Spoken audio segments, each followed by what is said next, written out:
ahead and get started, and then if more people show up, I'll give them the information. For those of you who don't know me, my name is Kimberly French. I am an academic advisor in counseling. How many of you experience test anxiety? I do too. I have, and I've learned to overcome it. So that's what we're going to talk about today. What are some test strategies, and what are things that you can do to overcome test anxiety? So I'm going to start, first of all, by giving you a couple tests to see how you do. Just not knowing the material. You do not being prepared. That's one of the biggest issues. If you're not prepared, you're going to have that anxiety. So I'm going to start first by the first test.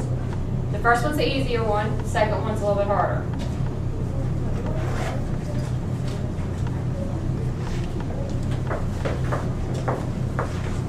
And I'm going to put it face down because it's a time.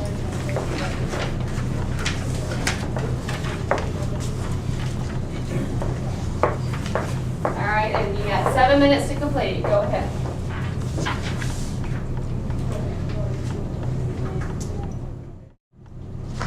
Okay. Everybody's done, right? What did you learn from this test? I should have read number 10 first. And reading the directions and reading thoroughly all the way through, because by not reading all the questions first, you could miss something. There could be something that you missed. And so all of you look like you went through the whole steps until you realize at the last one, oh, I should have done 2 through 9 or whatever. So making sure you read the instructions really carefully can make a big difference on how you do on a test.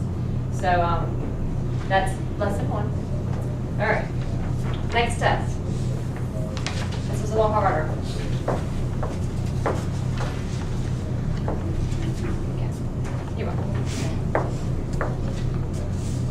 Y'all gonna look at me like I'm crazy. You are.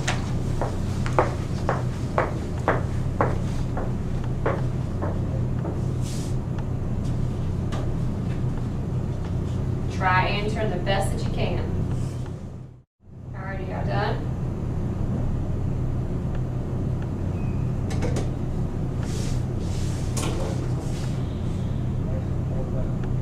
Alright, one question for you. How many times have you looked at your test when you've taken a test and it looks like it's to you, and you have no idea what you're even looking at? Many times? And how do you feel when you get like that? Flustered, like you're not going to know what to do throughout the whole test, and then as soon as you get that feeling, then you might as well just forget about it because you have lost your train of thought. Okay, well, there are answers to this. And this can kind of help you when you're taking a test, because when you look through some of these, it's like, what are these words? I don't even know what I'm reading. I have no idea what this even says. But the first question, how many of you got A? How many got B? C? D? How many got none? Perfect. All right, the answer is D. And you know why? The question uses the word normally. So because it asks normally, then this is the only answer that's contained in a qualifying phrase. So if you look for certain words in there, that will help you know, because the word normally is showing as a qualifying phrase. And so there's going to have to be an if or something in there to help it. Second one. Did anybody answer it? If you did, what'd you get? C? Which was B. B? Okay. The answer is B. You know why you chose B, or is it just a guess? Just a guess. Okay. B, because. What does it end with? What does that sentence end with? And so the only answer beginning with a vowel would be the answer, because that ends with an and. So the next one has to begin with an I, or a vowel. So even if you have no clue what you're reading, sometimes there's words in there that can give you clues. So if you know what to look for. Number 3, let me ask, how many of you got A? How many got B? Both of y'all got B? And neither one of y'all answered anything? Okay. The answer is A. And the reason being, it's asking you, the question asks for more than one cause. And because it asks for more than one cause, A is the only one that has 2 causes. 4, the answer is A. And the only reason being is because it's got the word dust in it. Simple as that. That's it. And number 5, the answer is C. And that's because all the other answers were all absolutes. Like all, and usually, and directly. And always. If you see absolute words like always, never, all, any of those, they're typically not the right answers. Because there's not many that's going to have all absolutes that are in there as the answer. Does that make sense? So even if you don't know what you're reading, you still may be able to guess just based on certain clues within the sentences. Okay? Do each of you know your own learning style? Do you know how you learn best? How do you learn best? I learn best by going over my assignments, listening to the teacher in class, Okay. homework. Okay, so you're more listening than auditory. Okay. How do you learn best? Memorizing stuff. Memorizing? Okay. Very good. How about you? Probably like actually get to do stuff. Kinesthetic, hands-on. Okay. Classroom and assignment. Classroom assignments. Okay. What I'm going to do, and we're not going to do this today. I will let you take it home with you. But this is a questionnaire that you can take, and it's going to let you know how you learn best. If you're a visual person, if you're auditory, or you're read-write, you got to read it and write it, or you're kinesthetic, which you actually got to do, and you got to practice and memorize and verbalize and do that. This will tell you how you learn best. You can adapt your studying to this type of style. You can learn, how you, for visual. If you are watching PowerPoint presentations and stuff like that, that can help if you're more of a visual person. Note cards, flashcards, that can help with being kinesthetic and as well as being read-write, because you got to write it out, and you got to read it, as well as being visual. So all that can play a part for you. Here, I'm going to start, Kimberly. Thank you. Appreciate it. I'm going to get you to handle the PowerPoint too. Okay, sorry about that. I did make copies of the PowerPoint for you, so you don't have to take notes. You can take notes to the side if you want to.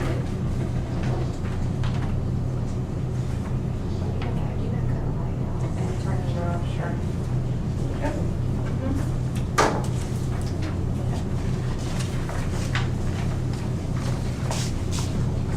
All right. So one of the first things, if you're trying to reduce your test anxiety and be prepared, is knowing, first of all, how to study for tests. How many of you actually study? One out of y'all.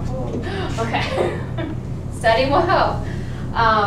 Because if you don't study, the number one reason why you don't do well on a test or you have the anxiety for the test is because you're not prepared. The feeling of not being prepared is going to make you nervous and it's going to make you anxious. So being prepared is going to help you. But just knowing how to study and when to study is going to make a difference. So making a study plan, even if after you take notes after a class, you just review them for a few minutes after the class. Never cram. If you cram, then you're just jumbling all that information in your head and you're going to get confused when you go to take the test. Decide what to study. How many of you have ever used your book to make questions for the test? Nobody. You can. If you have a book for your class, the headings, the bolded headings, the subtitles, you can make them into a question. So if you make your questions based on the subtitles, then you go back and then you just find the answers within the paragraphs.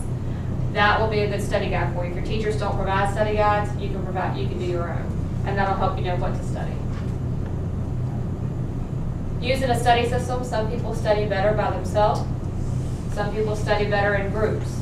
So if you know how you study better, that will make a big difference.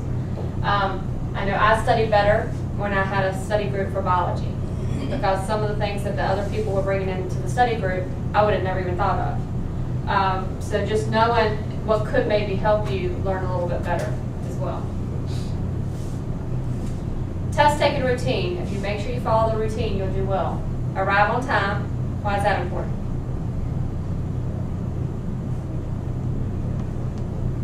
Any guess? Miss something. What's that? Miss something. You can miss something. If you don't arrive on time, guess what else happens if it's a time test? Oh, you won't take it. You won't be, yeah, you'll have fewer amount of time to take it as someone else who's come in on time. Jot down memory cues in the margins if you can. Now, some professors may not allow that, but especially for math. If you've got those formulas memorized, dump them. Do a data dump right there on the side. Just write all those formulas on the side so you don't forget it. And then that way you have that down in the margins and you go back to it. Survey the test before you start, just like we did on this other test. That you didn't survey the whole entire thing, so you went through and answered all the questions before you realized you weren't supposed to. Plan and use the time allowed, and also read the directions. Read them twice if you need to. On taking the test, make sure you do the easy questions first. So for instance, you're reading it, you get to a question, and you are really unsure of it. Put a check mark or a little mark beside it, and then go on down and find the questions you do know the answers to. Do those first, and then go back to the check marks and find out the ones that are the hardest ones for you. Because if it is time, and you spend so much time on that one difficult question, you've wasted a lot of time, and then you got yourself all flustered and nervous because you don't know it. So find the easy ones first. Guess if there's no penalty, and what that means is like if you've ever taken the SATs. And on the SAT, there was no penalty for not answering a question. Most of your tests here probably will have a penalty. But if there's not, then don't worry about it. Go back and just do the ones that you absolutely know. Also, some of the tests will have point values.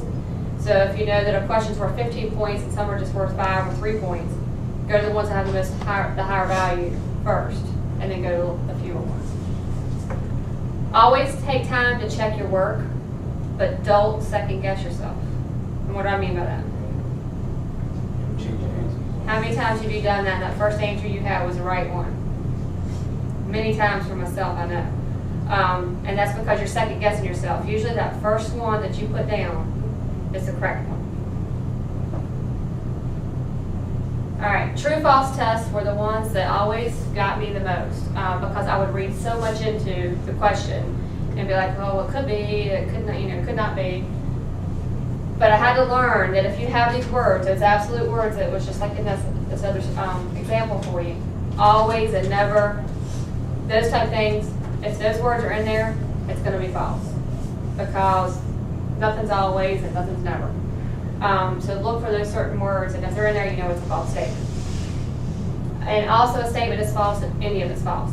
That sounds silly, but that's when your mind starts working, thinking, well, it could be because that part of it's true, but if any one little part of it is false, then it's false. I have a question about that. Sure. If you go back to the always and never, what subjects is that for? Because in some certain subjects, never use or something like that, maybe true false question, that might be, like never use a, I don't know, something with whatever, and that may be a fact. It could be, but typically it's never, for instance, I'm trying to see what this one said. All signals are this.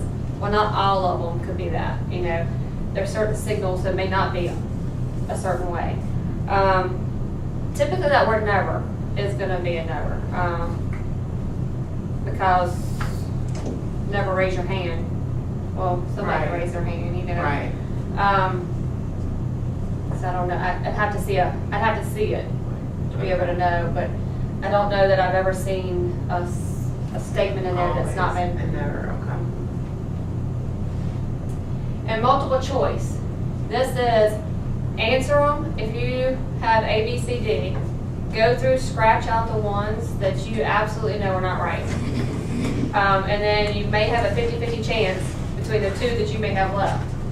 So just by eliminating the ones that you know are incorrect, go back and guess on the ones that you may not know, because you got at least a 50-50 chance of getting it right. And a lot of times on the multiple choice too, if it's an all of the above or the none above, that can kind of trick you sometimes too.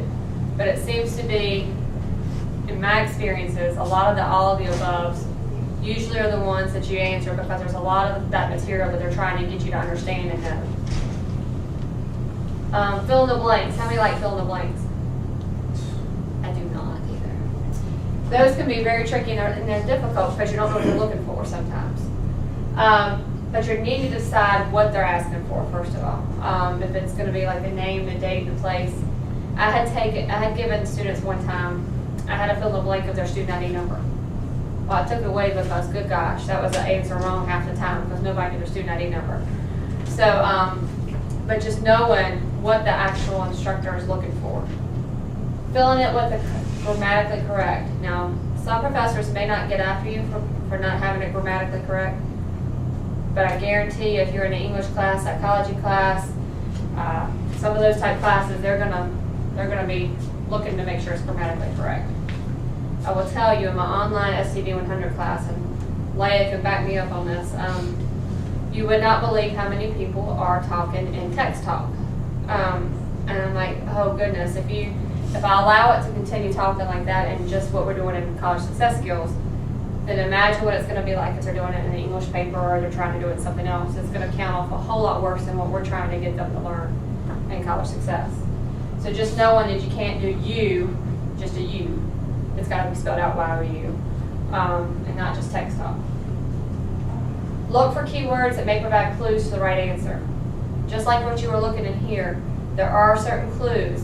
You know, how many times have you had a test and the same question's asked basically twice, but it's just in a different way of asking it? So sometimes inside your test, you're going to have some of your answers already. So if you just look and kind of review it all at one time, you may find some of those answers hidden within the test. All right, essay questions. Anybody like essay questions? No. Essay questions can be tricky. Sometimes they can be good because you can really write as much as you know and be able to really show that you know the material. But with an essay test, number 2 is probably the biggest one. Don't let yourself freeze up while staring at the blank essay. Use your scratch paper to get those ideas flowing and make sure that you know what's going on. Then quickly organize it and put it into a brief outline. If you do that, freezing up is where most people start. They don't even know where to begin. But if you should start writing down some of your things, then you can know what do they want you to do. Or they want you to define it, they want you to compare it, describe it, what is it they're wanting from you. Restate the question and your answer. That's how you start it off. Answer it briefly but completely. And don't put your own opinion in there unless it's actually asked, because the instructor may not want your opinion, they may just want facts. But if it's asked for your opinion, then you can put it in there. But just make sure that you're not putting it in there. So test anxiety. All of you experience it? Do you think you've experienced it? Okay. Some of you may think you have, and you have, definitely, and some of you may think you haven't, and you probably have. How many of you have ever been in a classroom, you've taken a test, and you can't remember a thing that was on that test? Okay. If you've done that, then you've experienced test anxiety. If you just had a complete mental block, and you can't remember a thing. I've experienced that many times. There's 2 types. One situational, which is pretty normal, and the other's pretty dysfunctional, which is long-term.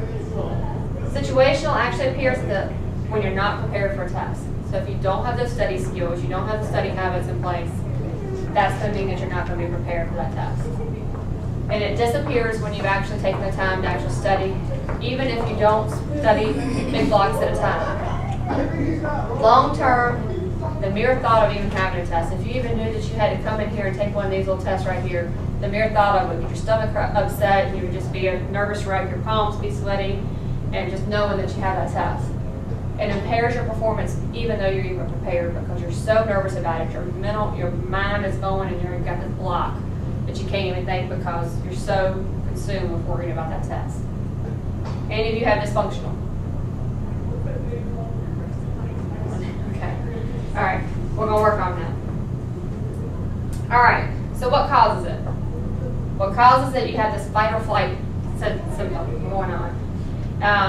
It's good news. This response that can help you think fast. Bad news. It makes you have that jittery feeling, and you feel like you can't breathe sometimes because it's consuming you. Your concentration's kind of wiped out, and you can't even concentrate a bit.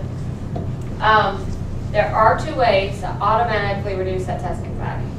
First one, if you breathe it deeply, causing your stomach, not your chest, to rise and inhale. So let's try that. So if you're sitting here and you take a deep breath, put your hand on your stomach, take a deep breath, and let out. If your belly is moving and just not your chest, that means you're taking a deep breath to inhale and then to exhale. What does that do? It relaxes you, and it also oxygenates your brain. So it gives you oxygen to your brain and allows you to be able to concentrate and be able to think more clear. Relieve muscle tension by periodically stretching or making a fist and releasing it. Even if you do, you know how you have those stress balls and you do that? Well, that helps because it's actually releasing and relaxing your muscles. So even if you just squeeze, you make every part of your body tense. Let's do it real quick. Everybody just squeeze and make everything tense, and then relax. Let it flow out. And you can feel actually your whole body relaxing at that time after you've tightened up and then relax. If you do that, that's going to take your mind away from this. There was a video I used to show to my class about a woman who she panicked before she had her soccer. There were some people coming and watching her for a soccer game, trying to see if she can go pro. When she did that, she froze. She panicked, she was anxious, and she had major anxiety attack. Well, what caused that is your mind. Your mind is overthinking it and just going through these symptoms. She did this big old study, and it was a long video, so I took it out. But what the main thing was is she did this experiment on students. And she had some students who would write their fears down before they took the test, and then another set of students who didn't write their fears down. The set of students who wrote their fears down first did better on the exam than those who did not. And because what they were able to do is dump their fears and talk about their fears and get it out before the test. And so they actually did better. They got at least a half a point better than the other ones who didn't do anything. Okay, so these are the things that continue to talk about what causes it. Not being prepared, of course. Trying too hard to meet others' expectations. Do any of you do that? I put more pressure on myself because I wanted it to be a certain way.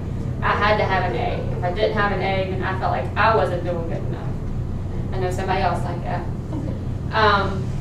And that's where you're that equating grades with self-worth. You know, it's like if I'm not getting that A, then I'm not sufficient enough. But that's just putting more pressure on yourself, and you should not ever feel that way. Feeling helpless or out of control, that can kind of cause some of it too for you. Also, one of the things that makes a lot of people really anxious and nervous when they're taking a test is if you see other people finishing the test before you are. When you see that happen, then you realize, oh my gosh, they do that so much better than I did. I need to hurry up. Don't let that even bother you. If you need more time to take tests, then maybe you may need some accommodations that we can offer here at the school for you. Some people have extra time to take tests. But don't ever feel the pressure that if you see other people finishing before you, they do the material better than you. They might not have cared. They might just have done the tree answer thing. So they might not have cared one bit, A, B, C, D, just going like that, and they didn't care. So, what about a time test? Because I always feel pressure even when it's a time test, just period. Yeah. And that's something you can talk to your instructor, say, I have test anxiety. Is there any way that this cannot be timed? If I don't finish it within the class period, can I go to the Student Success Center and finish it? And that's options. That's options for you, so you don't have that pressure. Because if they realize that and they understand that you have that fear, then they'll work with you. A lot of the professors will work with you on that. Because I can understand. Even on a time typing, I'd get so nervous. I'm like, oh my gosh, I can't even get this. There's so many errors because I know I'm being timed. Physical symptoms. You've got the difficulty sleeping the night before a test, either that sweaty palms and headache, loss of appetite. I feel like it's a Pepto-Bismol commercial right here. Muscle tension and pain, and then pounding heart, jitters, and panic. Have you experienced any of those? Has anybody not experienced any of these? Okay. That's good. Hopefully, you know, if you do some of these things we're talking about, some of these feelings and some of these anxieties can kind of go away or subside. Mental symptoms. That whole difficulty to remember what you've even studied. That's a mental block from it. Making careless mistakes. Careless mistakes being if you're doing those little bubble things and you skip one of the questions and then all the rest of your answers are all wrong because you didn't skip the question. Your mind goes blank. You can't even remember anything. Negative thoughts, and then recalling the answers immediately after the test we talked about. One of the things is, how long do you think your mind can absorb studying at one time? Exactly. 20 minutes at a time. Your mind, if you sit down to study for an hour and you're trying to study the whole hour, you're not going to be able to do it. Your mind can only absorb 20 minutes at a time. So study for 20 minutes, take a break, go do something else, come back and study for another 20 minutes. Because that's really all you can handle at one point in time. How many minutes between? What's that? 20 minutes of study, and then how many minutes break time? Usually 10 to 15, and then come back and study for It's another 20 normally minutes. 20 minutes, 20 minutes, 20 minutes. You could do that, absolutely. That'd be a good set pattern. All right, so on test day, being adequately prepared, these are the things that you can do.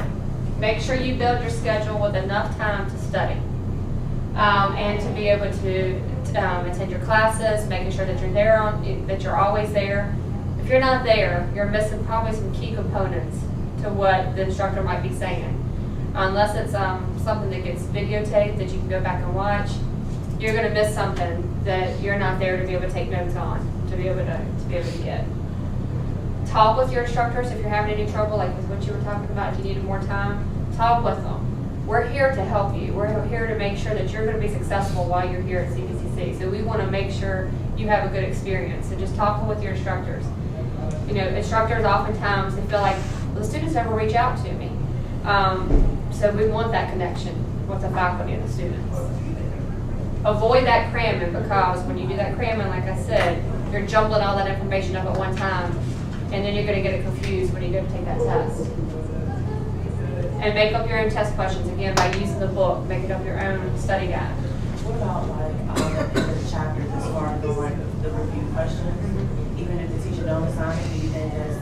It's very helpful, Right, okay. because that's going over all the material back in that chapter again. Work on changing your attitude, because I have a son who's 11 years old, and I've had to work with him on this. I'm not going to do good on that test. I know I'm not going to do good. You know, I can't remember this information. I'm like, listen, if you have that attitude, then you're probably not going to do good on that test. But if you go in there with the attitude that I'm going to do good, I've studied for this, I'm prepared, the better your attitude, the better you're going to do on the test. Also, remind yourself it's only a test. There's going to be more.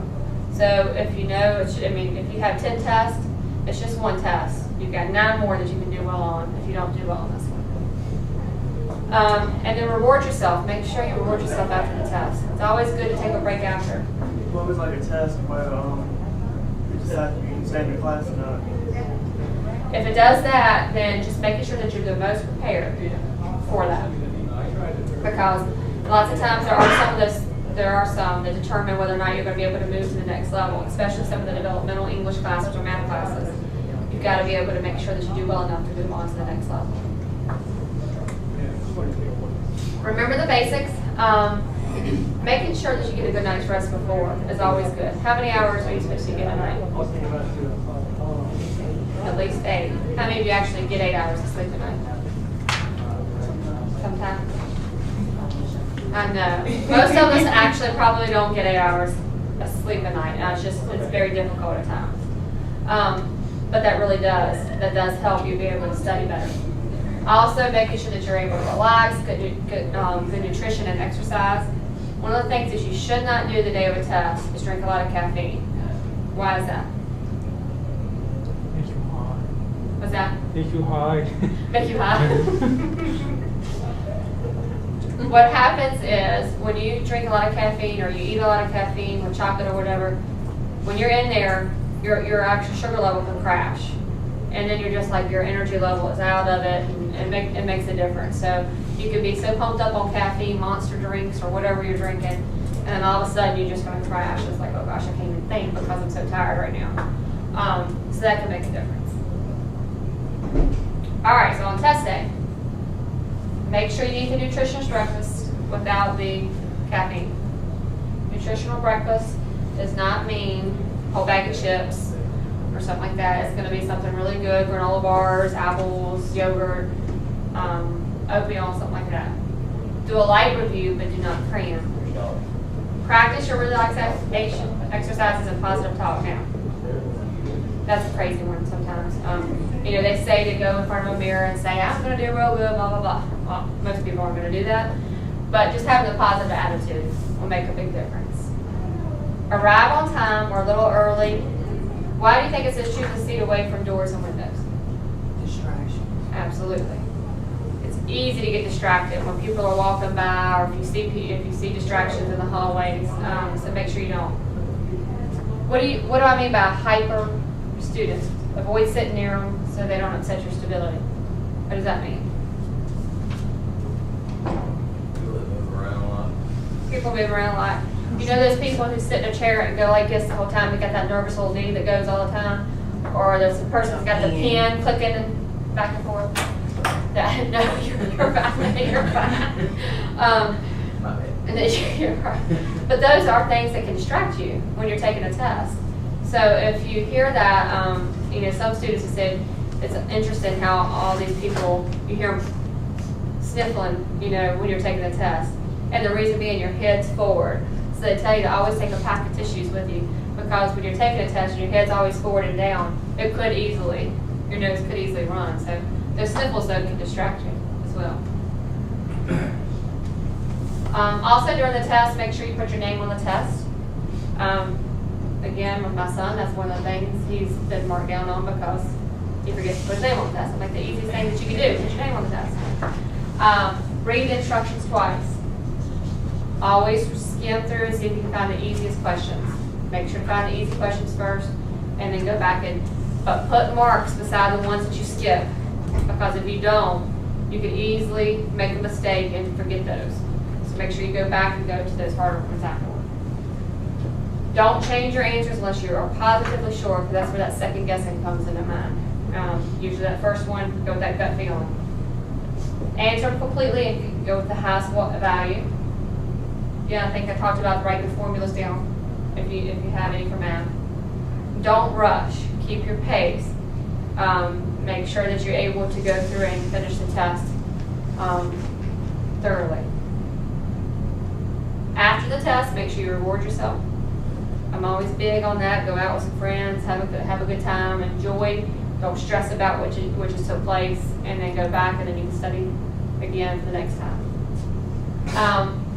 When the test is returned, determine where you made the mistakes. Then that way you'll know next time where to be able to correct those.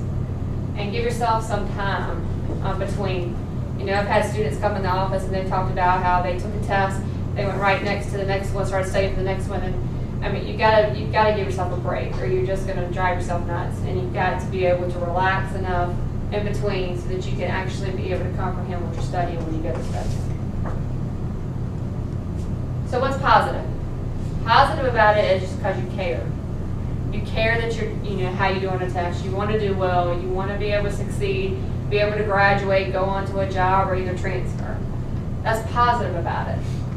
Everybody seems to get anxious at some point in time about a test. The first test is always the hardest because you never know how the teacher's going to give a test. Is it going to be multiple choice, true, false? Is it going to be fill in the blank essay? You just never know until you have that first one.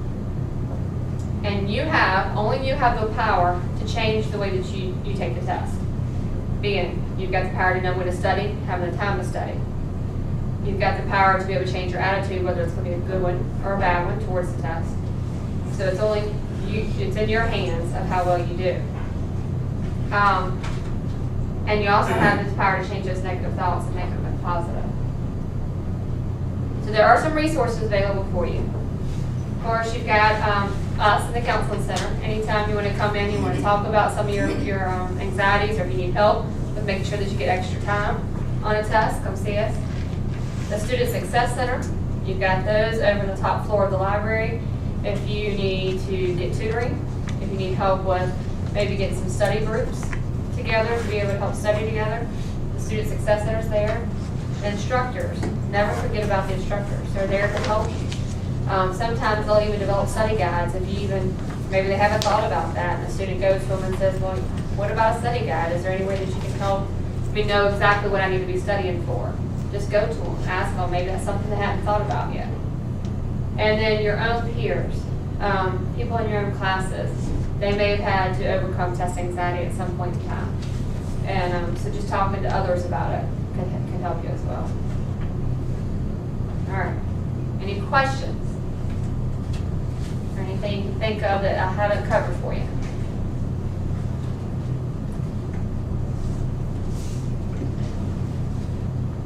No questions? I don't have any questions, but I think this was very useful. Oh, good, thank you. I do think a lot of people experience test anxiety. I know. Whoa. And it is something that once you learn how to go through it and be able to see some of the different things that can help, it makes a difference. It really does. Because I know I've experienced it. My coworker here, she's experienced it too, I know. Still experiencing it. Yeah. So, and it can be a struggle, but just knowing some of the steps that can help, that makes a difference. Well, I appreciate y'all coming, and if I can help in any way, y'all let me know.